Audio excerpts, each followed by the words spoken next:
The next stop is On the Radar Radio. Stand clear of the closing doors, please.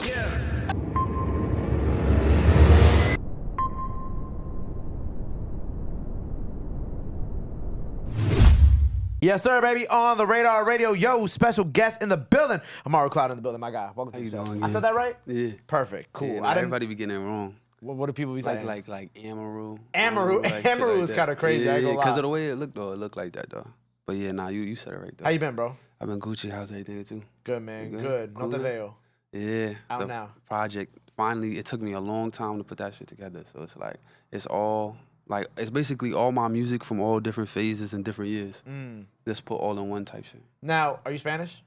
I'm Portuguese. Okay, you're Portuguese. Yeah, You're Portuguese. so my Okay. mother speaks Spanish. Okay, Yeah. but do you speak Spanish? Like a little bit. My guy, un poquito. Yo, you Spanish and don't speak I'm Spanish? Puerto either? Rican, yeah. For real? Yeah, Wait, you don't know the language? either? Hell no. And your family, everybody know it probably, right? My mom do, my dad don't. Okay. My mom do, my dad don't. But but aside from my dad, literally everybody else in the family knows how to speak Spanish. Nah, yeah, I gotta learn it though, bro. We gotta both learn it. Like we gotta get Rosetta Stone or something like that. I tried Duolingo. Me and my ex during the pandemic, we had Duolingo, and we would do Duolingo together every single day. But then, like, outside open back up. Yeah, so, and then you like, fuck it. You know, yeah, so you're not on, well, I mean, you on your phone still, but, like, I'm just like, I don't really care to just open up the app every day and for do it 15 every minutes. time, like, again and again and again. You gotta be consistent. Yeah, then you doing mad other shit, too, in between, and you just kind of like, I don't know, you just kind of lose track of that. Nah, it's a fact. But, I mean, like, so why did you decide to name the album that?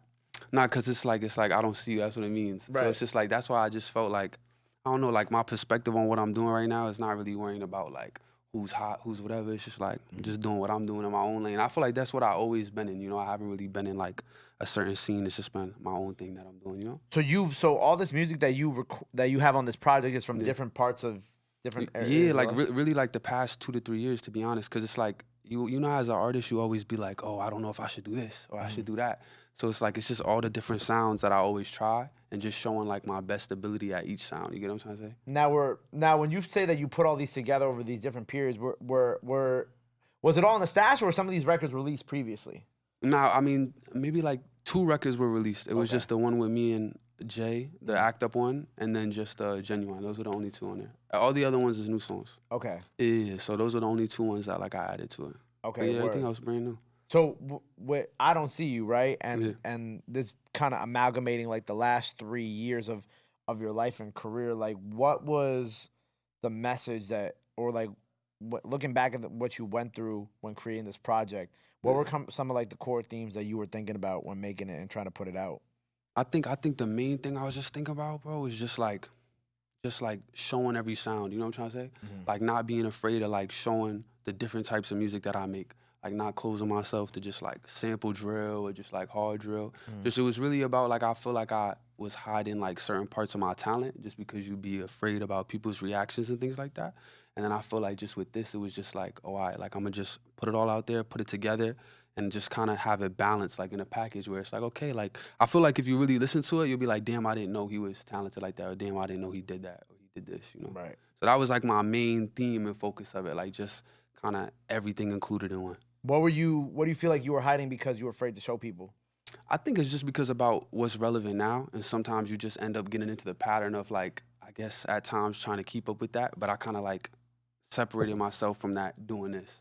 So I think that's what it is. It's just as an artist, you know, you also see what other people react to. You know what I'm trying to say? So it's like you in your mind are like, damn, like I should be doing this. Like, you know, or oh, they like this type of music, so let me just keep doing that. But it's like it's so many different people in the world, so many different types of people that like you don't even know about, that you don't even think about because you're not giving yourself the chance to put it out there, you know? But that's what it was, yeah. Were you able to overcome that? Yeah, with this project you were able to and I feel like just this year, I feel like this year and this project all put together, it's like, that's like me stepping into that, like not being afraid of that. You know what I'm trying to say? Showing myself singing, showing myself doing different types of vibes. Right. Yeah. What do you feel like has been received the best by people?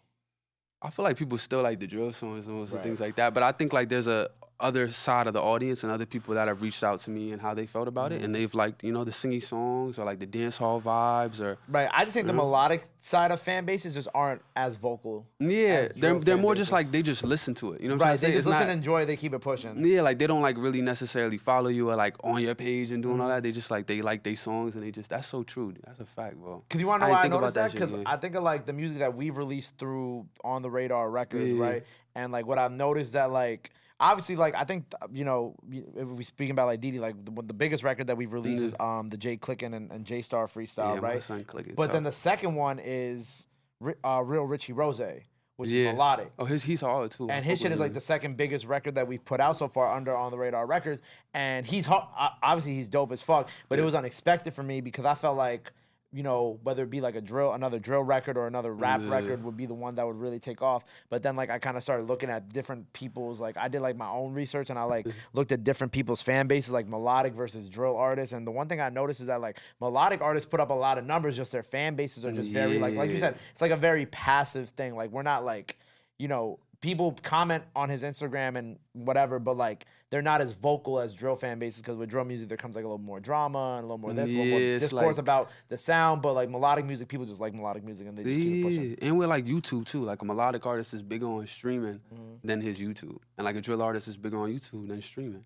Right. It's like that type of thing too. Right. Like the views on YouTube don't always, for melodic artists, don't always reflect. Yeah, reflect how like, but I feel like streaming is always better. Like that's just where it's at. Like that's people really listening to your music. It's like not everybody that listens to your song. There's probably a ton of artists you listen to, I listen to that you may not even follow. You know what I'm trying to say? But you bump their music. It's like, I feel like it's that type of thing. Like the drill's like the infatuation with the artist and everything else and who they beefing with and things like that. So it's like, it makes it more, I don't know, like people, like you said, people are more drawn to that. Like less drawn to like specifically playing it on Spotify, Apple.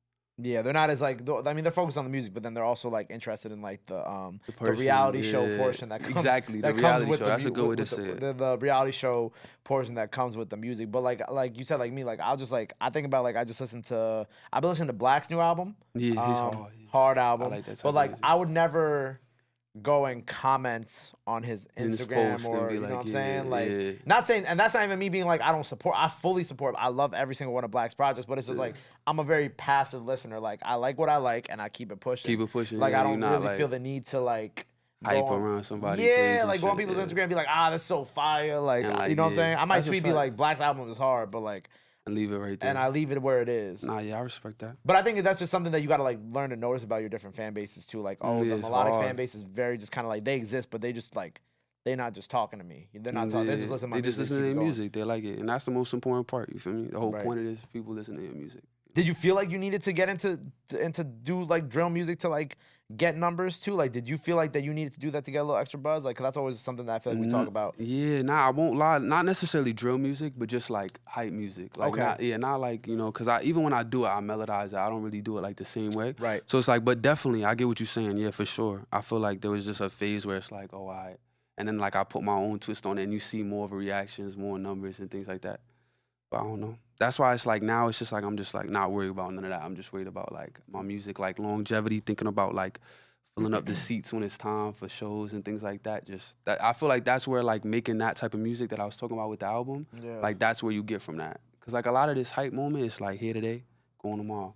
And it's like, it's like I'm trying to like have it be like if I get on, I'm trying to be on for a long time. Not just be here for like 2 years and then nobody talk about me no more. Type shit. You know what I'm saying? How'd the song with Herbo come about? Through ST. Okay, shout out to you. So ST, like he connected me with Herb and all that, and then we went out to LA. We was just in studio. We was in studio for like 8-9 hours. Did that song, and then I put that on the project. Like that's just a fire song. And Herb never been like he liked them type beats. Right. Like he never been on like them type beats. So that's why it was fire. Like him getting on that type sound with the sample in the back. You know how we do it, like shit like that. Yeah. But that shit was fire though. Was the UK freestyle? Did you actually record that in the UK? Yeah. That's tight. I like that. I fuck with that. In London. Because I noticed that. I was like, I wonder if he actually did this in the UK or if there was like another meaning behind it. I stayed out there for like 2-3 months. Like this was like 2021. See, like another song that was from a little bit while back. Yeah. I stayed out there for like 2-3 months, and I was just working with like different like European artists and shit like that. Yeah, because they care more about like the actual music. I'm talking about like instrument wise. So they like making all these like even on that song you can hear like the different sounds and stuff. So yeah, I recorded that in London. It was that was like the first day I got there too when I did that. Oh, for real? Yeah, because I had somebody hit me up, DM me. He had a studio, my son Spins, and then feel me, I just went in there and recorded it. That was a real like one take all the way through. Oh, so literally a freestyle. Yeah, that's why it sound like that too. The audio is like a little bit like less quality. But I feel like that's what makes it hard. Yeah, because it's like organic. It's not like no punches or X, Y, and Z. Yeah, no. I feel more real, authentic. Yeah. Right. And with Didi, shout out to Danny. Yeah, shout out to Danny. Was that like did Danny put that together or? Yeah, like Danny put it together, and then after like I just kind of got like cool with them, like all of them, like like you said, clicking, like Didi, all of them, and like Star, like my son Dottie, like all of them. So it's like they all just feel me, genuine people and all that. I actually just went to the show with them at CT. Okay. Yeah, and I'm gonna perform they got a show in Atlanta coming up on Wednesday, so I'm going on Wednesday with them. That's tight. So they Yeah. But you're not signed to Danny. Nah. I'm not signed to Danny, but he just he's just always genuine, mutual respect, things like that. He's just a real person. You know what I'm trying to say? He don't think about like no industry stuff. Shit, like he don't think like that. He just think like, oh, I want to help somebody. I'm looking out for you, whatever. So now, like you right now, you're independent. Yeah, independent. Do you want to sign? Is that like something that you've been thinking about doing? I feel like if it was a really good situation, you know what I'm trying to say, but I probably wouldn't sign just to sign. You know what I'm trying to say? I feel like almost every situation ends up a bad way, and like the way I think about it, it's like there's so many different things. Like I could have signed to an A&R, right? Who then like levels up and becomes a VP somewhere else, and then now I'm with a random A&R, and now like the person who like I signed to don't even like my music. You know what I'm trying to say? And now I'm in a position where it's like, maybe they not even dropping my music, releasing my music, but I'm already locked in. Now they own my masters, all of these things. It's like, so I probably would want to like my dream situation would probably be something more like Empire, where it's like, they like work more like an independent label and they still let you have like, it's more of like an equal thing. Like they kind of just more give you funding for what you're doing.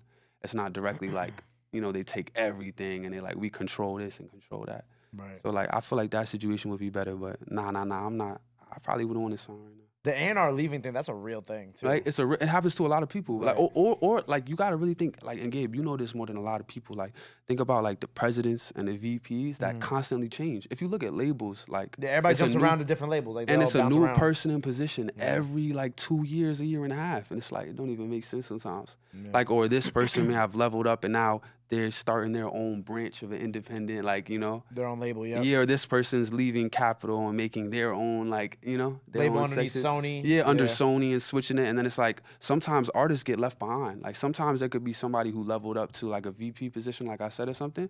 And then they artist that they signed is just, like, now just still there. And, like, now nobody's going to bat for them telling the CEO, like, yo, let's put this out. And now you just there. And you can't do nothing. You can't even drop because then they take it down. So it's like, I just be cautious about things like that. And I'm just thinking more like long term with it. So I feel like, if it's at the right time and I really need it, I'll do it. But right. Shout out Empire though. Yeah, Empire is a great company. You feel me? They look out for a lot of people. Right. My son Jay signed over there. Yep, D Savage over there. Like, you feel me? I feel like they take a lot of artists that like needed that, you feel me, real team behind them, and like they like push you even farther. Like they do a good job. When we were talking about Melodic before, it's all something I noticed when I was like preparing for this interview. I saw PnB Rock followed you, right? Oh yeah. Long live PnB, right? First and foremost. Rest in peace, PnB. Did you have a relationship with Rock or no? Nah, yeah. I met Rock through my man's tennis boy Will. Like he was really close with him. So they were like really tied in. And then I've been close with my man's for a while.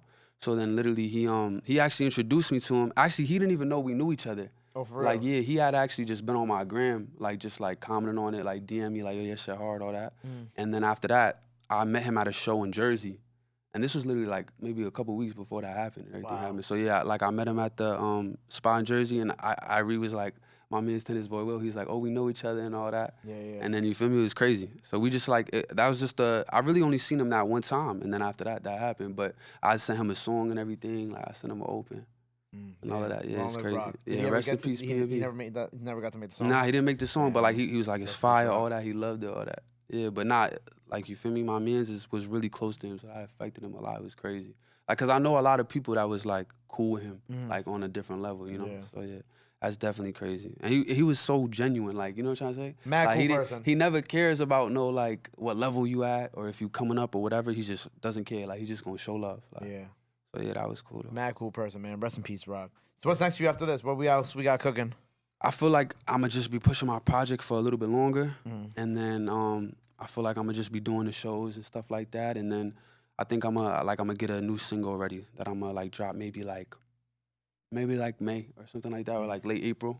You living out here now too, or no? Nah, I live in Jersey. Okay. Yeah, because I'm from Jersey. No, I thought you were gonna say. I thought I saw somewhere you said you lived in LA, so I wasn't sure if you were still on this side of the. Oh no, yeah, I moved back from LA at like the start of 2022. Okay. But I lived there for like like 8 months, 9 months, and I wasn't Oh, jacking nothing. it. Yeah, nothing. Yeah, I did not like it. It Why? was not. It's just like, I don't know, it's too hectic. Like when you first go out there, like it's lit, Gabe. Like it's like you've been out there. I've never It's been like, out there before. For real, never Swear LA? to God. Nah, but out there it's like hectic and everything going on and it's lit. When you first get there, you going to parties, and after a while you're like, damn, like this shit like don't stop. Like so that's like after that, I just wanted my life to be more calm, like neutral. My family live over here, so it's like, you know. New York is hectic though. Hectic, but like not the same level. Like LA is like you got to think about it. Everybody in LA is getting money. You feel me? It's the baddest females in the world. It's like a dream world. It's not realistic. Like you know what I'm trying to say? Everybody get up at 3 p.m. Everybody an entrepreneur getting their own money. Like it's just like New York is still more like you could feel your feet on the ground. Interesting. Everybody. That's well, LA or Miami for women.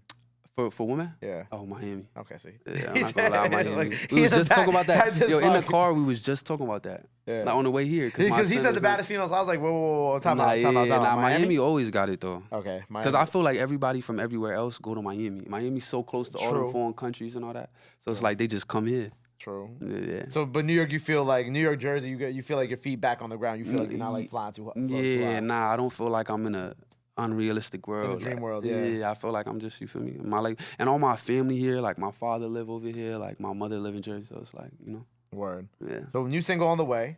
Project out now. Freestyle now by the time y'all see this, so go check that out. That's a fact. That's a fact. What else do we have on the way? Anything else that people gotta know about? I'll probably just put an EP together after that. Maybe like June, July. That'll just be like hype, and that'll be me back on the other music we was talking about. Like I wanted to do this so it's like you see the real me, like authentic me, and then like I'ma just like, cause it's the summer, you know, like a little 4-song, 5-song EP type of thing. I'ma just, you know, let that go. Word. Just keep pushing. Well, make sure you go check out the freestyle out now. No Te Veo, the project out now. Go keep running that up. EP on the way. Before you got out here, let the people know they can follow you. Anything else you want to let the fans know? Now's the time to do it. This camera right here. This one right here? Yes, sir. You can follow me on the gram, just my name, Amaru Cloud, at Amaru Cloud on everything, all social media, all of that, Snapchat, all of that. So yeah.